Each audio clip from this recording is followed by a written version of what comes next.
सगळ्यांना वाटलं असेल ताई अचानक तुकोबारायांवर कशा काय घसरल्या. सांगावं लागतंय लयदा. लय म्हणजे विरोधकांमध्ये एवढे किडे आहेत की कधी कोणता किडा वळवळल सांगता येत नाही. त्यामुळे त्यांना सांगावं लागतं की आम्ही तुकोबारायांचे पाईक आहोत, आम्ही ज्ञानेश्वर माऊलींचे पाईक आहोत. आणि त्यामुळे ठकासी व्हावे महाठक हे आम्हालाही अतिशय चांगल्या पद्धतीने कळते. जिथे गरज आहे तिथे आम्ही मेनाहून मऊ आहोत, जिथे गरज आहे तिथे आम्ही वज्राहून कठोर आहोत, जिथे गरज आहे तिथे आम्ही आमच्या परीने लाख वेळा झुकायला तयार आहोत. दादा हो, इथे इतकी मांडणी झाली, उमेदवाराने एवढी मांडणी केली, अतुल देशमुख यांनी मांडणी केली की मला वाटत नाही की मी पुन्हा इथल्या स्थानिकच्या मुद्द्यांचं रिपिटेशन करावं. परंतु या सगळ्यांमध्ये मला फार विशेष वाटलं की जेव्हा त्यांनी एसडीबी प्लान आणि वॉटर प्युरिफिकेशनच्या संदर्भाने भूमिका मांडली आणि फक्त 10 कोटीच्या साठी ते काम अडून राहिले असं मला लक्षात आलं की 10 कोटी म्हणजे तसं बघितलं तर काहीच नाही. म्हणजे 10 कोटी म्हणजे आमदारांच्या हाताचा मळ असतो आणि ते सहज करू शकतात. मी म्हटलं त्यांनी का केलं नाही बरं, कारण पैसे नाहीत असं तर होऊ शकत नाही. का केलं नसेल तर ते असं म्हणाले की ताई फक्त एवढ्यासाठी केलं नाही कारण ग्रामपंचायती किंवा नगरपालिका आमच्या हद्दीत येतात, आमच्या ताब्यात येतात आणि मग काम झालं तर क्रेडिट कुणाला. हे क्रेडिट घेणारी माणसं लय बेकार असतात बरं का. म्हणजे मला आपलं सहज आठवलं, एका असंच मठामध्ये गेले. मठातले बाबाजी आम्हाला फार चांगला मठ दाखवायला लागले होते. प्रचंड गरमी होत होती, प्रचंड उन्हाळ्याचे दिवस होते. एक छोटे कीर्तन शिकायला आलेले छोटे महाराज, ते महाराज काय करायला लागले की वर गरमी आहे म्हटल्यावर ते सारखा पंखा चालू करायचे. त्यांनी पंखा चालू केला की जो शेठ आमच्या सोबत होता त्याने यायचं आणि पंखा बंद करायचा. परत ते छोटे महाराज पंखा चालू करायचे. परत हा जो सावकार होता, जो मठ दाखवत होता, त्याने परत त्याने पंखा बंद करायचा.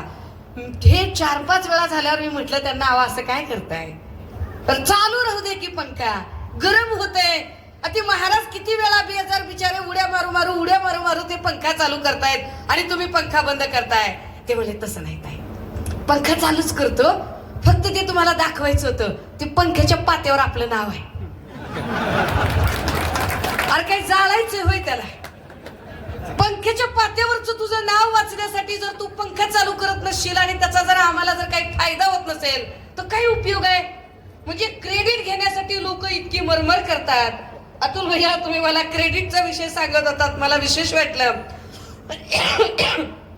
मला काही फार त्यांच्याबद्दल बोलायची अपेक्षा नाही, परंतु काही लोक म्हणाले की ते म्हणतायत की मागच्या वेळेला शेवटची उमेदवारी होती बाबा, या वेळेला तर ते मंत्री होणार असं काहीतरी सांगतायत. कोण मंत्री करतो असं त्यांना म्हणले, तर ते म्हणले दादा आम्हाला मंत्री करतो म्हणले. कुणावर भरोसा ठेवताय तुम्ही? दादावर? अहो राजे जरा विचार करा, ज्यांनी आता लाडकी बहीण योजना जाहीर केली त्यांनी आपल्याच लाडक्या बहिणीच्या विरोधात फॉर्म भरला होता. कसा भरोसा करायचं बरं माणसानं? आज ज्यांनी त्यांच्या सख्या काकावर काय कधी म्हणजे सख्या काकाचा विश्वासघात करून टाकला, लोकांना माय बापाच्या इमानदारीनं. म्हणजे आपली एक अशी पिढी आहे, मी तर तुमच्यापेक्षा फार लहान आहे, आपली एक अशी पिढी आहे की आपल्या पिढीनं कितीतरी गोष्टी बघितल्या. म्हणजे आम्ही खूप लहान होतो तेव्हा आम्ही भूकंप बघितला 93चा, मग आपण कोरोनाची महामारी बघितली, मध्येच आपण चिकनगुनिया बघितला, आपण ते लैला फैदम वगैरे तसली वादळं बघितली, आणि आपण असले भारी लोक आहोत की आपण पहाटेचा शपथविधी बघितला. आपण एवढे भारी लोक आहोत. म्हणजे हे किती कलाकार आपण, आपली पिढी किती भारी आहे बघा की ज्या पिढीला इथं आमच्याकडं तलाठी सज्जाला 11 वाजले तरी लवकर तलाठी येत नाही. येतोय का? नाही येत, त्याला शोधत जावं लागतंय. 11 वाजले तरी जिथं तलाठी येत नाही तिथं पाठ राज्यपाल जाऊन बसतोय. काय कमाल आहे. आणि तिथं राज्यपाल पाठ एकदा, मग पाठ लव्ह मॅरेज, मग दुपारी घटस्फोट, मग पुन्हा 3 वाजता लव्ह मॅरेज, आणि त्यांच्या भरोश्यावर ह्यांनी सांगायचं आता मी मंत्री होणारच आहे. अरे असं नसतंय दादा, काही असं काही नसतंय. राजे हो, हे नीट समजून घ्या की ही निवडणूक का महत्वाची आहे. ही निवडणूक कुणा एकाला आमदार करायचं म्हणून महत्वाची नाही. ही निवडणूक कुणा एकाला मंत्री होऊ द्यायचं किंवा मंत्री नाही होऊ द्यायचं एवढ्यासाठी नाही. इतका सीमित हेतू या निवडणुकीचा नाही. ही निवडणूक का महत्वाची आहे त्याचं सगळ्यात महत्वाचं कारण की मागच्या 2.5 वर्षाच्या काळामध्ये ज्या पद्धतीनं या राज्यामध्ये लॉ अँड ऑर्डरच्या पाक ठिकऱ्या उडून गेल्या, कायदा सुव्यवस्था नावाची गोष्ट तिथे शिल्लक राहिली नाही. तुम्ही सगळे वारकरी आहेत दादा हो, तुम्ही विचार करा. एक काळ होता साधारणतः 10-20 वर्षापूर्वी लोक एकमेकांचा खून बी पाडायचा असला तर कुणाला कधीतरी अंधारून कुठं सुपारी देत असतील, कुठं निर्जन रस्त्यावर एखाद्याचा काटा काढला जात असेल, एक काळ असेल. आता काय परिस्थिती आहे बरं? जेव्हापासून या 2.5 वर्षामध्ये हे सरकार बदललं, काय परिस्थिती आहे 2.5 वर्षामध्ये? फेसबुक लाईव्ह करून मारतात. फेसबुक लाईव्ह करून मारायचं काय पोलिसांचा धाक आहे बरं? अहो, पोलीस स्टेशन मध्येच गोळीबार करतात.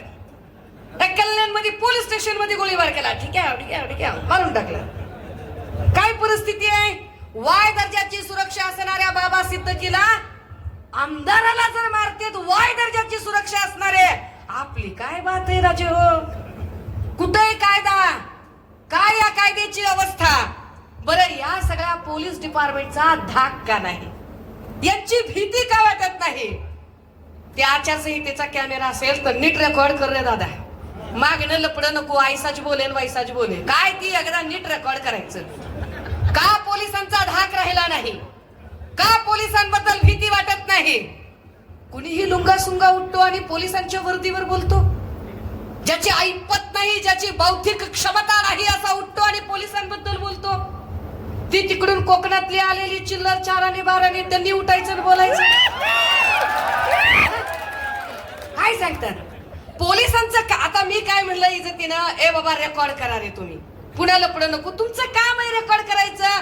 तुम्हाला ऑर्डर आहे, रंग सावळा, सशक्त बांधा, मध्यम उंची, केस कुरळे, पोशाख साडी, भाषा मराठी, सदरील वर्णनाची व्यक्ती आपल्या हद्दीत आल्यावर तिचं भाषण ध्वनिचित्र मुद्रित करावं. ती व्यवस्था नसेल तर ध्वनी मुद्रित करावं. तीही व्यवस्था नसेल तर टंकलिखित करावं. काहीही करावं पण भाषण रेकॉर्ड करावं. आहे की नाही? तुम्हाला ऑर्डर करावं तुम्ही.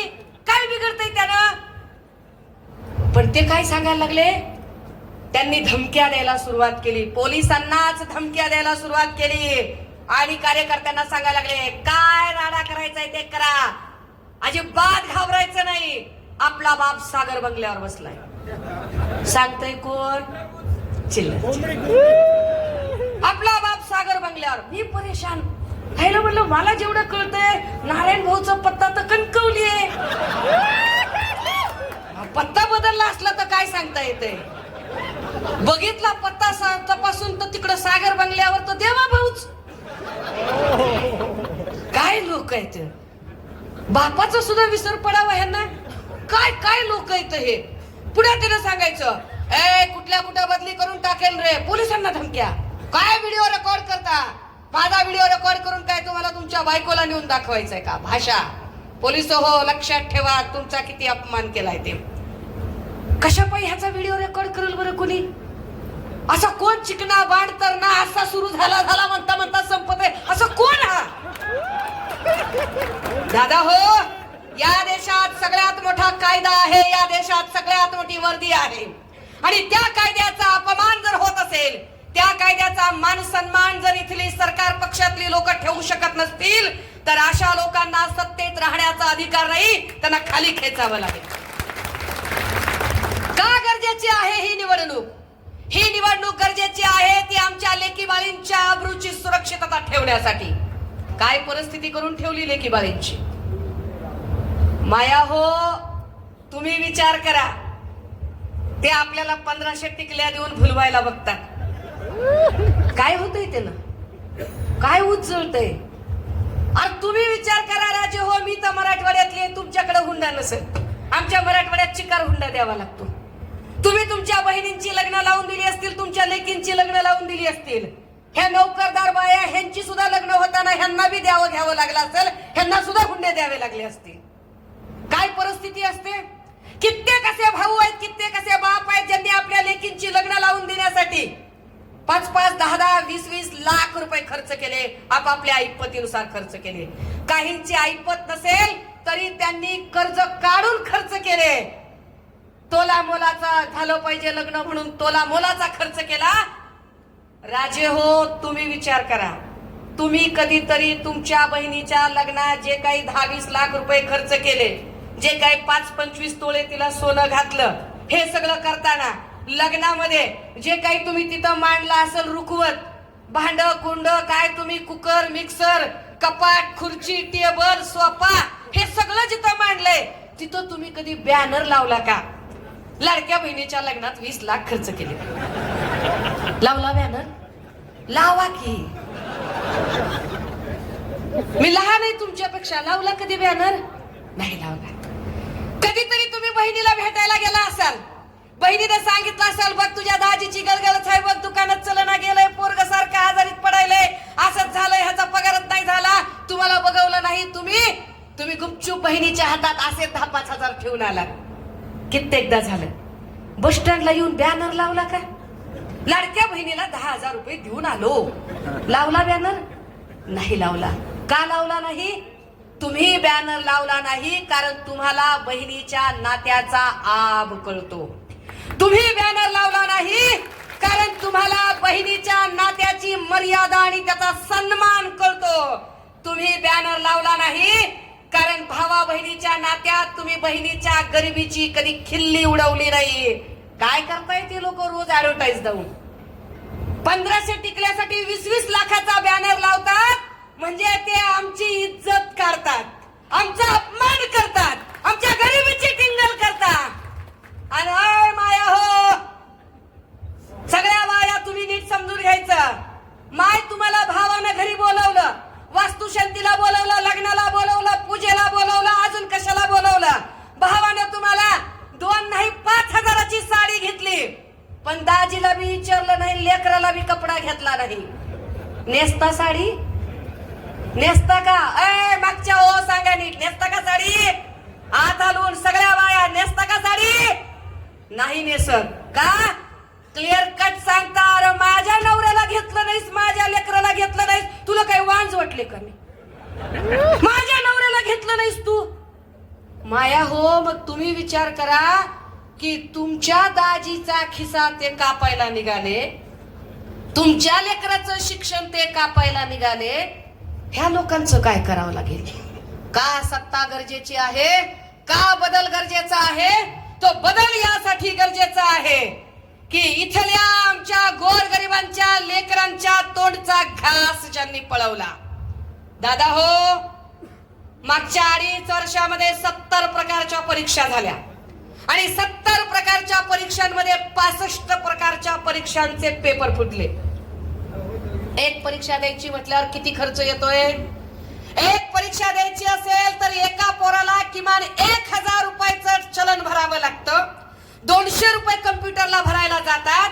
परीक्षा कुठेही भोरला किंवा इकडे तिकडे होत नाही. भीमाशंकरला परीक्षा पुण्यात होते. जाण्या येण्यात त्या लेकराची 1000ची नोट मोडते. एक परीक्षा द्यायची म्हणजे त्या लेकराचे 2 ते 2,500 रुपये खर्च होतात. मेस वेगळी, शिक्षणाचा खर्च वेगळा, पुस्तकाचा खर्च वेगळा. 5,000 जागा निघाल्या पोलिसांच्या. 5,000 जागांच्या साठी 13 लाख लोकांनी अर्ज भरले. फक्त 200 ते 250 तलाठी भरतीच्या जागा, त्याच्यासाठी 7 ते 7.5 लाख पोरांनी अर्ज भरले. बापाला वाटलं की आपल्या आता लेकराला नोकरी लागणार आहे. किडूक मिडूक विकून मायांनी आपल्या लेकरांचे 2-2.5 हजाराची भरती केली. लेकरांनी परीक्षेचे फॉर्म भरले. लेकरांनी डोळे फोडून अभ्यास केला. पेपर देऊन घरी आले. रात्रीची स्वप्न बघत झोपी गेले. सकाळी जेव्हा वर्तमानपत्र उघडलं, बातम्या काय? पेपर फुटला.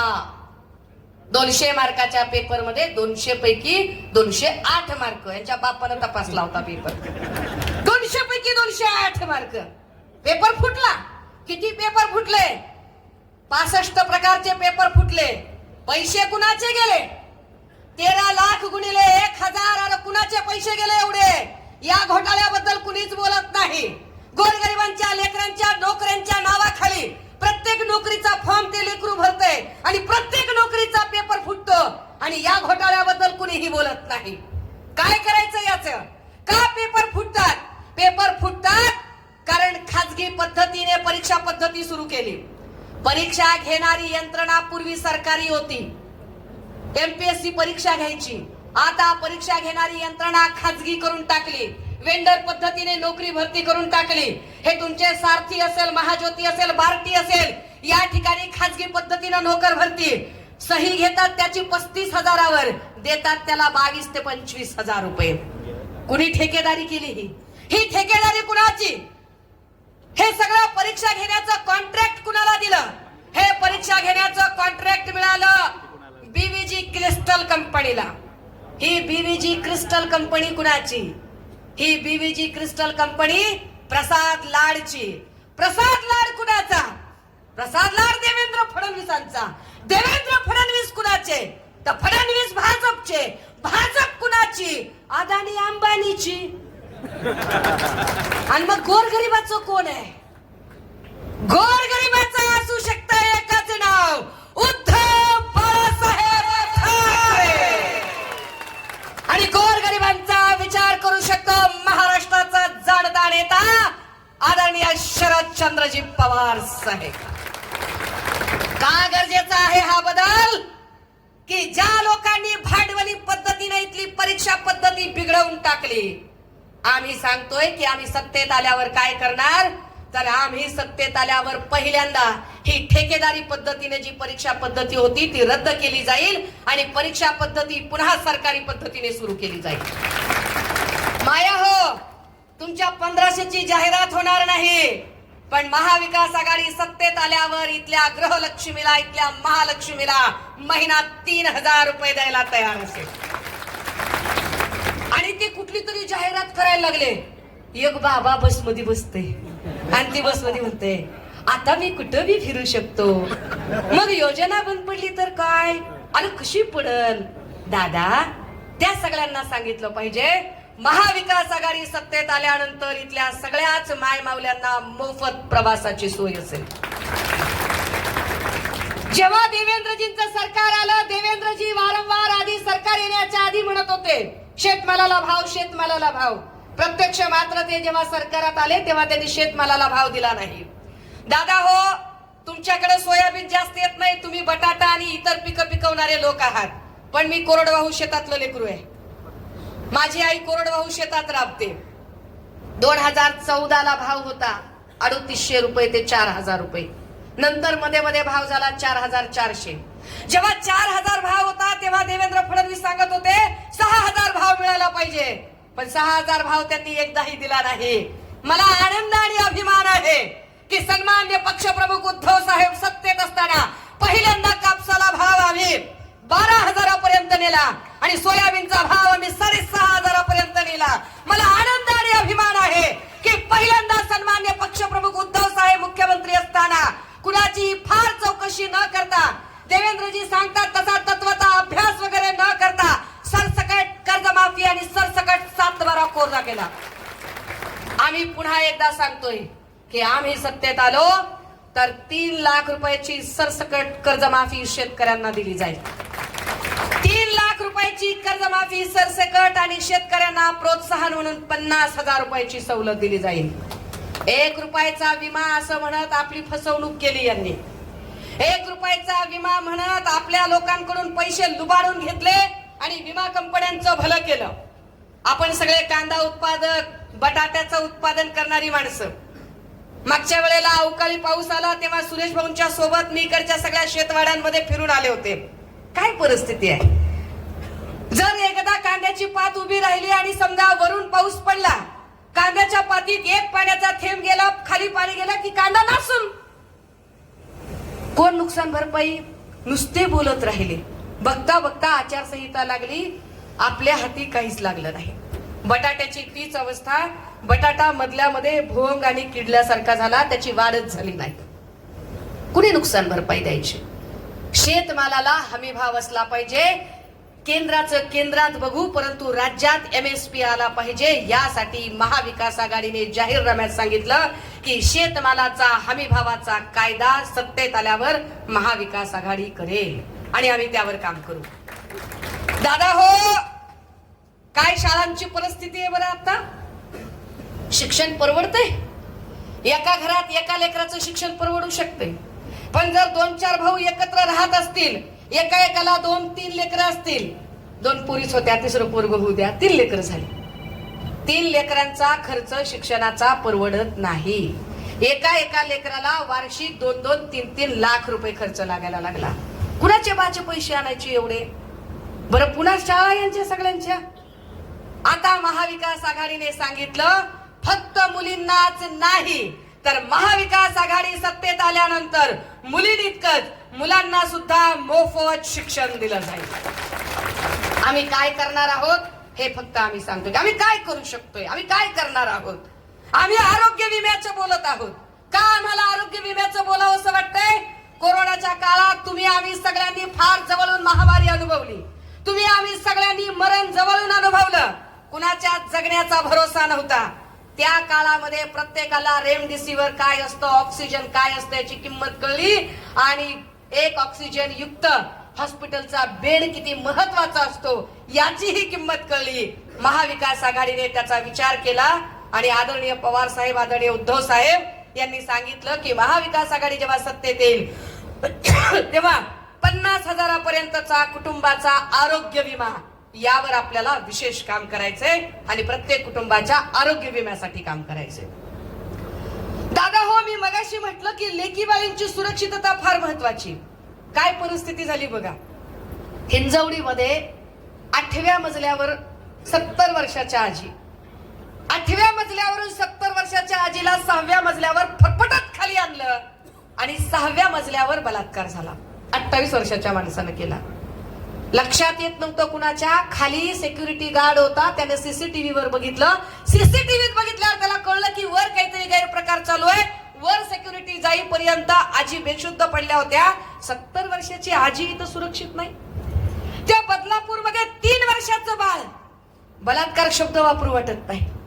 त्या 3 वर्षाच्या बाळासाठी मी स्वतः 7.5 तास जेव्हा उन्हात बसले, मला एक FIR करायला 7.5 तास लागले आणि सरकारमधल्या लोकांनी त्याची जमानत फक्त 2.5 तासात केली. काय केलं पाहिजे आम्ही? कसं जगायचं? बदलापूर नंतर 3-3 वर्षाच्या लेकरांच्या किती घटना घडल्या? तर आतापर्यंत 17 घटना एकूण घडल्या गेल्या 3 महिन्यामध्ये, की ज्याच्या 3 वर्षाचं बाळ, 4 वर्षाचं बाळ, 5 वर्षाचं बाळ. माया हो, तुम्हीच विचार करा. साधारणतः मी शाळेत असताना, मी शिकत असताना एक असं वातावरण होतं. मीही अपडाऊन केलंय 35 किलोमीटर. मीही शाळेपासून लांब अशी जाणं येणं करायची आणि लहानपणी शाळेमध्ये 4 किलोमीटर पायी चालायची. पण परिस्थिती एकदम चांगली होती. गल्लीतली पोरच आम्हाला सुरक्षितपणे आणायची, रस्ता ओलांडताना मदत करायची. आता काय परिस्थिती आहे? आता परिस्थिती अशी आहे की स्कूल बस शिवाय आपलं लेकरू आपण शाळेत पाठवू शकत नाही. स्कूल बस मध्ये पाठवताना सुद्धा आपण लेकराचा हात धरून बिल्डिंगच्या खाली उतरतो, बस मध्ये लेकरू बसवतो.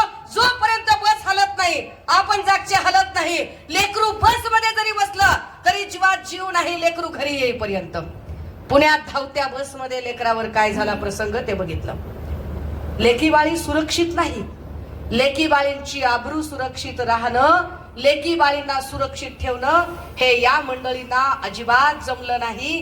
का जमलं नाही? कारण यांचीच भांडणं संपली नाही. यांचेच प्रॉब्लेम कधी मिटले नाही. ते आमचे प्रॉब्लेम कधी सोडवणार होते?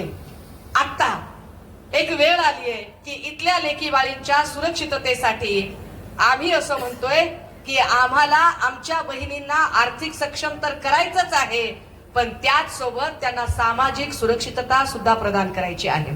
जाहिराती खूप दिसत असतील. सकाळी टीव्ही लावला की एकच जाहिरात, काय बघायचं. पण मी तुम्हाला एक सांगू का, जाहिराती कुणाच्या असतात जास्त माहितीये तुम्हाला? तुम्ही नेटफ्लिक्स बघता. मला नेटफ्लिक्सच माहित आहे, दुसरं काही माहित नाही. काय ते अमेझॉन, नेटफ्लिक्स काय काय असतंय ते. तुम्ही मोबाईल तुमचा स्क्रोल करता आणि त्या स्क्रोल मध्ये तुम्हाला खूप साऱ्या जाहिराती दिसतात. जाहिरात कधी पुस्तकाची असते का दादा? एखाद्या अभंगाची असते का? दुधात तुपाची असते का? व्यायामाची असते का? चांगल्या सत्संगाची असते का? नाही. जाहिरात चांगल्या गोष्टीची नाही. जाहिरात कशाची असते? जंगली रमी प्याव ना महाराज. जाहिरात कशाची आहे? खूप जमेगा रंग जब मिल बैठेंगे तीन यार, आप मैं और बैक पैक पर सोडा. जाहिरात कशाची आहे? बोलो जुबा केसरी. जाहिरात वाईट गोष्टींची असते. हे लोक वाईट विचारांचे आहेत म्हणून यांना जाहिरात करावी लागते, म्हणून यांना बॅनरबाजी करावी लागते. आम्ही जाहिरात करत नाही, आम्ही काम करून दाखवतो. कोरोनाच्या काळात काम करून दाखवलं. सन्माननीय आदरणीय पवार साहेबांनी सुद्धा महिलांचं नाव पहिल्यांदा 7 बारावर आणून दाखवलं आणि 73व्या 74व्या घटना दुरुस्तीनंतर 50% महिलांचं आरक्षण करत स्थानिक स्वराज्य संस्थांमध्ये महिलांचा सहभाग तो पवार साहेबांनी वाढवला. तर आदरणीय उद्धव साहेबांनी आरोग्य आणि शिक्षण व्यवस्था काय असते यात काम करून दाखवलं. दादा हो, तीच संधी आम्ही पुन्हा एकदा मागतोय. मी असं म्हटलं की एका आमदाराला निवडून देणे एवढ्या पुरतं हे सीमित नाही. इथे बाबाजी काळेची सीट किती महत्वाची, काय करायचं त्या सीटचं याची मी अजिबात चिंता करत नाही. मला त्याच्यावर काही बोलायचं नाही. कारण राम लक्ष्मणासारखे जर अतुल देशमुख आणि बाबाजी काळे सारखे दोघं भाऊ एकत्र असतील, त्याला आमच्या सुधीर भाऊ मुंगसेन सारखी भरताची साथ असेल तर आम्हाला चिंता करायची गरज नाही. ही सगळी माणसं ताकदीने सोबत राहणार आहे. हे सगळे ताकदीने लढतीलच. राहिला प्रश्न तालुक्याचा की गेल्या 60-70 वर्षात मंत्रीच नाही, मग काय करावं, मंत्रीच नाही. कुठं 60-70 वर्ष कुठं लबाडाचा अवतून जेवल्याशिवाय खरं नाही. कुठं नादाला लागताय? मंत्रीच पाहिजे का? लीड न निवडून दे की, लीड द्या, लीड न निवडून दिला पाहिजे ना माणूस. आणि मी हे पुन्हा जबाबदारीने सांगितलं पाहिजे. शिवसेना उद्धव बाळासाहेब ठाकरे पक्षाची एक महत्वाची पदाधिकारी आणि महत्वाचा नेता म्हणून सांगितलं पाहिजे की इथे उमेदवार म्हणून चेहरा जरी बाबाजी काळे यांचा असला तरी इथला आमदार म्हणून काम करताना अतुल देशमुख यांची भूमिका तितकीच महत्वाची असेल. कारण भल्या भल्यांना हा मनाचा मोठेपणा दाखवता येत नाही. इथं तिकीट नाही मिळालं की माणसं पक्ष बदलतात. इथं तिकीट नाही मिळालं की माणसं गद्दाऱ्या करतात. इथं तिकीट नाही मिळालं की माणसं एकमेकांच्या अगरबत्त्या लावतात. पण तुम्ही इतका मनाचा मोठेपणा दाखवून दोघांच्या भांडणात तिसऱ्याचा लाभ होता कामा नये. हा चांगला विचार करून तुम्ही जी एकी दाखवली त्या एकीमुळे या तालुक्याचं निश्चितपणे विकास झाल्याशिवाय राहणार नाही. आणि म्हणून मला खात्रीने सांगायचंय, येणाऱ्या 20 तारखेला किती नंबरला नाव आहे? 3 नंबरला नाव आहे. येत्या 20 तारखेला 3 नंबरला ईव्हीएम ला मशालीचं चिन्ह आहे. सकाळी सकाळी झोपेतून उठायचं, 1 नंबर झॅक कपडे घालायचे, कडक इस्त्रीचे कपडे घालायचे, लगेच सोबत कारभारी घ्यायची. काय कुणाची वाट बघायची नाही. रिक्षा काय देणं घेणं नाही. त्यांच्याकडे मोप पैसा असेल. पैशानं कोण खाते हो? काय होते पैशानं? पैशाला कोण खाईना काही करेना. किती बी करोडपती असला तरी त्याला वैकुंठ हमलात न्यावं लागते. कुणाला अख्तर मारून ठेवत नाहीत घरात. काय विषय नाही. पैशानं काय होत नाही. धनशक्तीपेक्षा जनशक्ती मोठी असते. त्यामुळे आपलं सकाळी सकाळी उठायचं, मस्त अबीर भुक्का अष्टगंधा 1 नंबर कपडे, कारभारीला सोबत घ्यायचं, जायचं बूथवर, नंबर 1 मशीन बघायची, 3 नंबरचं मशालीचं चिन्ह बघायचं, दणक्यात मशाल मारायची, बाहेर यायचं आणि जिले असा घडीबिडी हातात घेऊन असेल की नाही त्याला म्हणायचं, ए मशालीला दिला रे, मशालीला दिला बघ, मशालीला मशाल पेटली पाहिजे. इथून तिथून सगळीकडे मशाल पेटली पाहिजे. ताकदीनं सांगायचे आता लढणार आणि भिडणार. आणि खेड आळंदीमध्ये फक्त आणि फक्त मशाल पेटणार. कारण घड्याळ जरी त्यांच्या हातात असलं तरी टाइम मात्र आपला चांगला चाललेला आहे, हे लक्षात ठेवा. त्यामुळे आपला टाइम आहे, तर आपला टाइम आपण निश्चितपणे त्याचं सोनं करूया. मला खात्री आहे की ही एक जागा इतकी महत्वाची आहे की या एक जागेने महाविकास आघाडीचं सत्तास्थान अढळ राहील. वारकरी संप्रदायातला उमेदवार आहे, अभियंता उमेदवार आहे, त्यामुळे पाण्याचं काय करायचं, रस्त्याचं काय करायचं, भोरगिरी मार्गाचं काय करायचं हे दोघं बघून फार उत्तम पद्धतीने करू शकतात. त्यात मी काही डोकं लावायची गरज नाही. मी फक्त एवढंच सांगू शकते की मी लाडकी बहीण नाही, मी खमकी बहीण आहे, एकदम धाडसी बहीण आहे. लोक पद बघून इकडं तिकडं जातात, परंतु मी खात्रीने सांगितलं आणि याही वेळेला पक्षप्रमुखांनी उमेदवारी देऊ केल्यावर सांगितलं की साहेब ज्यांना उमेदवारी द्यायची त्यांना द्या, मी मात्र एक एक जागा निवडून आणण्यासाठी राज्यभर प्रयत्न करेन. मी इथे आली आहे ती कुठल्याही पदासाठी आलेली नाही, मी फक्त आणि फक्त या विश्वासघातकी लोकांना धडा शिकवण्यासाठी आलेली आहे. त्यामुळे धाडसानं बहीण म्हणून या एका भावासाठी आपल्या सगळ्यांकडे पुन्हा एकदा दान मागते, थांबते, रजा घेते. जय हिंद, जय महाराष्ट्र. राम.